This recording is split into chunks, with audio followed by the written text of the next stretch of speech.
தமிழ்நாட்டோட சட்டப்பேரவையில யாருமே எதிர்பார்க்காத விதமா இதுவரைக்கும் எதையுமே பேசாத பிரேமலதா விஜயகாந்த் அவங்க பாத்தீங்கன்னா விஜய் அவர்களை பார்த்து கடுமையான விமர்சனம் வச்சிருக்காங்க, கடுமையான கேள்வி கேட்டிருக்காங்க, கடுமையா எதிர்த்திருக்கிறாங்க, கடுமையா பதிலடி கொடுத்துருக்காங்கன்னு தான் சொல்லணும். அப்படி அவங்க என்ன பண்ணிருக்கிறாங்க, விஜய் என்ன பண்ணாரு, விஜய் சொன்னதுக்கு பதிலுக்கு பிரேமலதா ஏன் எத்தனை நாளா பேசாம இன்னைக்கு அவங்க திடீர்னு பேசுறாங்க.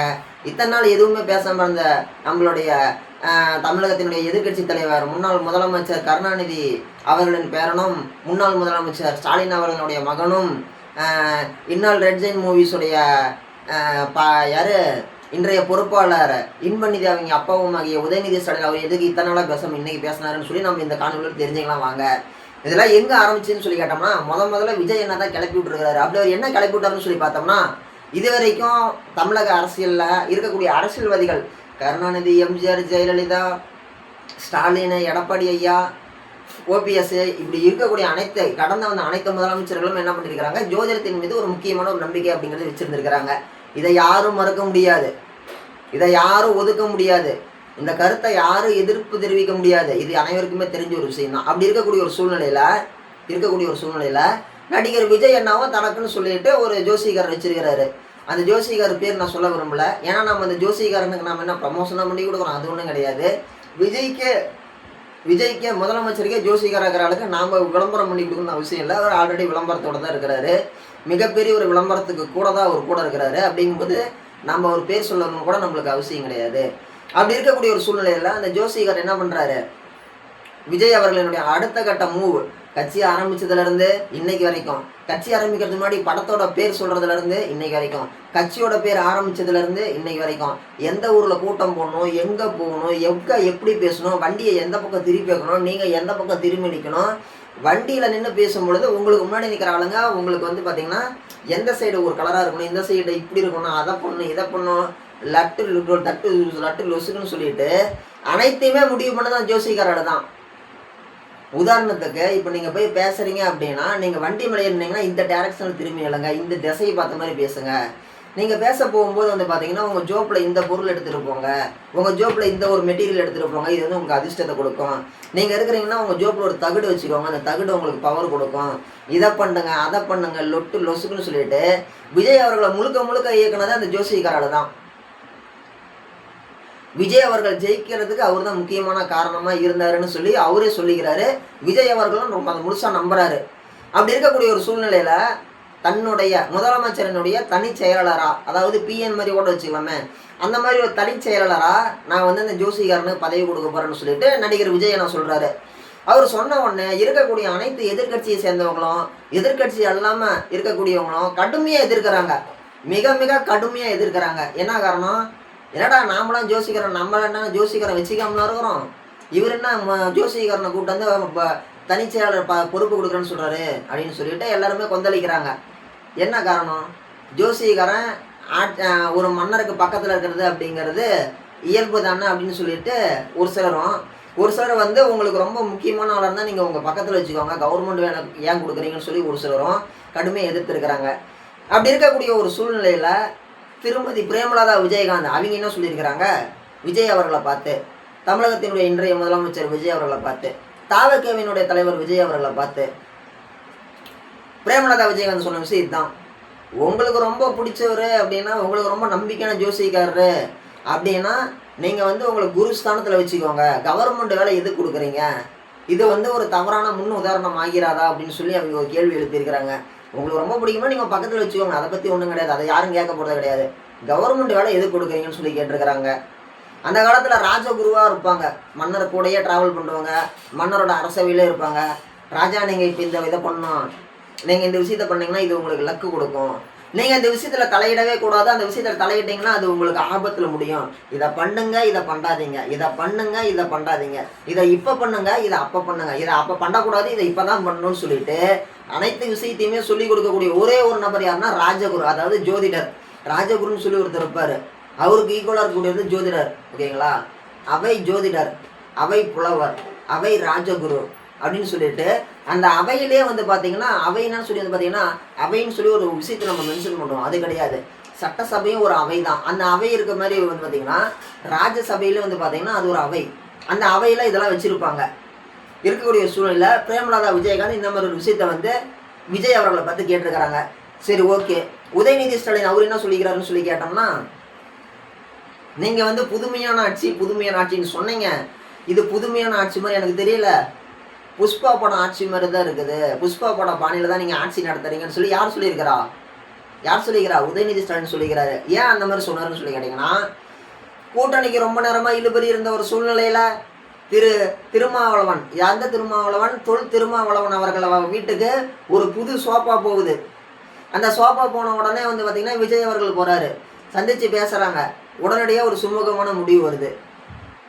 அதே மாதிரி நேற்றைய தினம் அதிமுகவினுடைய எம்எல்ஏ சி.வி. சண்முகம் அவர் வந்து எடப்பாடி அவர்களோட பிரிஞ்சு வந்து ஒரு மிகப்பெரிய ஒரு பஞ்சாயத்து பண்ணிட்டு இருந்தாரு.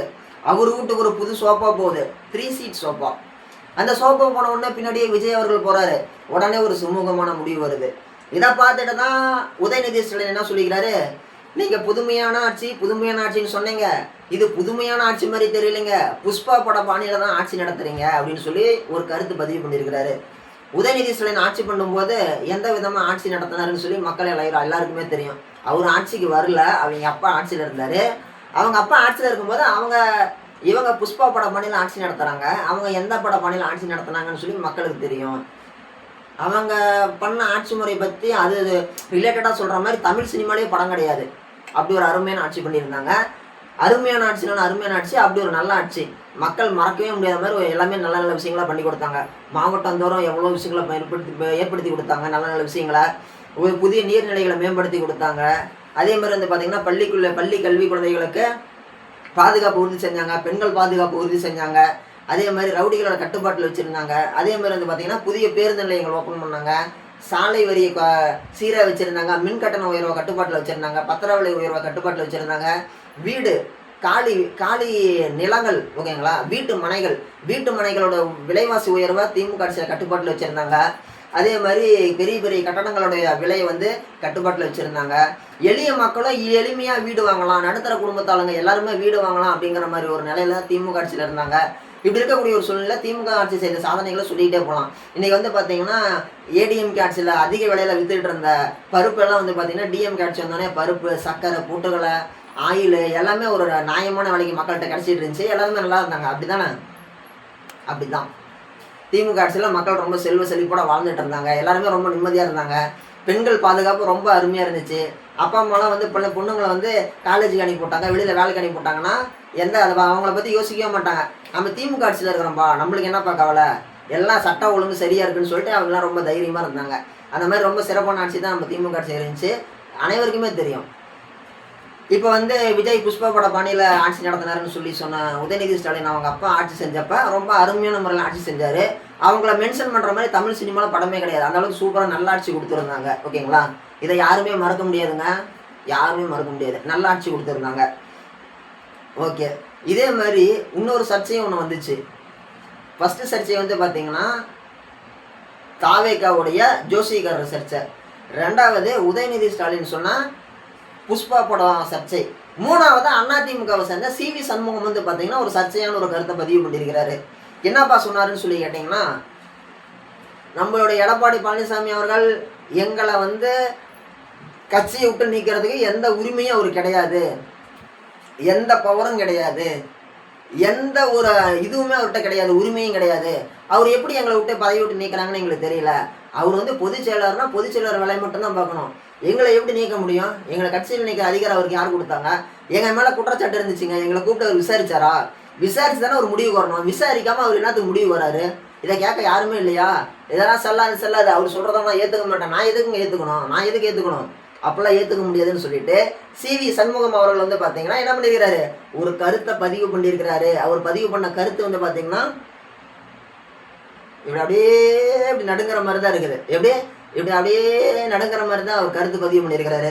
அதே மாதிரி திருமாவளவன் அவர்கள் முதலமைச்சர் ஆகிறத எடப்பாடி பழனிசாமி அவர்கள் வந்து விரும்பலை. கூட்டணி பேச்சுவார்த்தை நடந்துட்டு இருக்கும்போது திருமாவளவன் எம்எல்ஏ அவர்கள் வந்து பார்த்தீங்கன்னா எனக்கு கொஞ்சம் முதலமைச்சர் பதவி எனக்கு கொஞ்சம் காலம் கொடுங்கன்னு சொல்லி கேட்கும் பொழுது இவர் வந்து எடப்பாடி பழனிசாமி வந்து பார்த்தீங்கன்னா அதை ஒத்துக்கலை. அவர் வந்து விருப்பம் தெரிவிக்கலை. அவர் வந்து அதுக்கு எதிர்ப்பு தெரிவித்தார், கடுமையாக விமர்சனம் வச்சார்.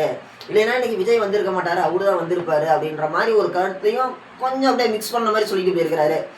இன்னைக்கு சூழ்நிலைக்கு தமிழக அரசியலை பொறுத்த வரைக்கும் டெய்லி ஒரு ட்ரெண்டிங் டாபிக், டெய்லி விஜய் அவர்கள் ட்ரெண்டிங்கில் இருக்கிறாரு. அதே மாதிரி நகை கடன்லாம் இருந்துச்சு இல்லையா, நகை கடன் தள்ளுபடியிலேருந்து எல்லாத்தையுமே அவர் தள்ளுபடி பண்ணுறான் அப்படிங்கிற மாதிரி சொல்லிட்டாரு 5 பவுனுக்குள்ளாடி. அப்படி இருக்கும்போது ஒரு 12-13 பேங்கோட பேர் சொல்லியிருக்கிறாரு. அதில் வந்து பார்த்தீங்கன்னா உங்களுக்கு இருக்கக்கூடிய நகை கடன் தள்ளுபடி ஆயிரும் அப்படின்னு சொல்லிட்டு விஜய் சொல்லிட்டாரு. அதே மாதிரி வந்து பார்த்தீங்கன்னா மகளிர் உரிமை தொகை உதயநிதி ஸ்டாலின் அவங்க அப்பா முத்துவேல் கருணாநிதி ஸ்டாலின் ஐயா 1000 ரூபா கொடுத்தாருல்ல, அதைய சந்திரசேகர் அவங்க பையன் ஜோசப் விஜய் தற்போதைய முதலமைச்சர் அவர் வந்து 2500 ரூபா கொடுக்குறேன்னு சொல்லியிருக்கிறாரு. 2500 ரூபா கொடுக்குறேன்னு சொன்ன அவரு 2500 கொடுக்குறேன்னு சொன்ன அவரு ஏற்கனவே நீங்கள் வாங்கிட்டு இருக்கிறது செல்லாது, நான் உங்களுக்கு புதுசாக ஒரு ஃபார்ம் தருவேன், அந்த ஃபார்ம் நீங்கள் ஃபில்லப் பண்ணி கொடுக்கணும், அதை நான் கம்ப்யூட்டரில் போட்டு ஆளுங்களை வச்சு செக் பண்ணி பார்ப்பேன், உங்கள் பேரில் சொந்த வீடு இருக்கக்கூடாது, உங்கள்கிட்ட சொந்த கார் இருக்கக்கூடாது, உங்கள்கிட்ட வந்து அளவுக்கு அதிகமான சொத்து இருக்கக்கூடாது, இதெல்லாம் இருந்துச்சுன்னா நான் கொடுக்குற பணம் உங்களுக்கு கிடையாது. ஆட்சிக்கு வரதுக்கு முன்னாடி அனைத்து மகளிருக்கும் 2500, ஆட்சிக்கு வந்த வாட்டி உங்கள்கிட்ட சொத்து இருக்கக்கூடாது, உங்கள்கிட்ட கார் இருக்கக்கூடாது, வீடு இருக்கக்கூடாது, அப்படிப்பட்டவங்களுக்கு தான் கொடுப்பேன். இது எந்த விதத்தில் ஒரு மாற்று? இது எந்த விதத்தில் ஒரு மாற்றத்திற்கான அரசியல்? இதையே தான் நம்மளுடைய முன்னாள் முதலமைச்சர் திரு முத்துவேல் கருணாநிதி ஸ்டாலின் ஐயா அவரும் சொன்னார். ஆட்சிக்கு வரதுக்கு முன்னாடி அனைவருக்கும் 1000னாரு, ஆட்சிக்கு வந்த வாட்டி தகுதியுள்ள மகளிர்னாரு. இப்போ விஜய் என்ன சொல்கிறாரு, அனைவருக்கும் 2500னாரு, ஆட்சிக்கு வந்த வாட்டி நாங்கள் ஒரு ஃபார்ம் கொடுப்போம், அதை நீங்கள் ஃபில்லப் பண்ணி கொடுக்கணும், அதில் தகுதி வாய்ந்த பெண்களுக்கு தான் நாங்களும் கொடுப்போம். இதில் என்ன மாற்று? 1500 ரூபா மாற்று. 1000 ரூபா கொடுத்த இடத்துல 2500 ரூபா கொடுக்குறாங்க. 1500 ரூபா டிஃப்ரென்ஸில் மக்களுக்கு பணம் போய் சேருது. இது மட்டும்தான் மாற்றே தவிர மிகப்பெரிய ஒரு மாற்றம்னு சொல்லி கேட்டோம்னா காலம் தான் பதில் சொல்லும்.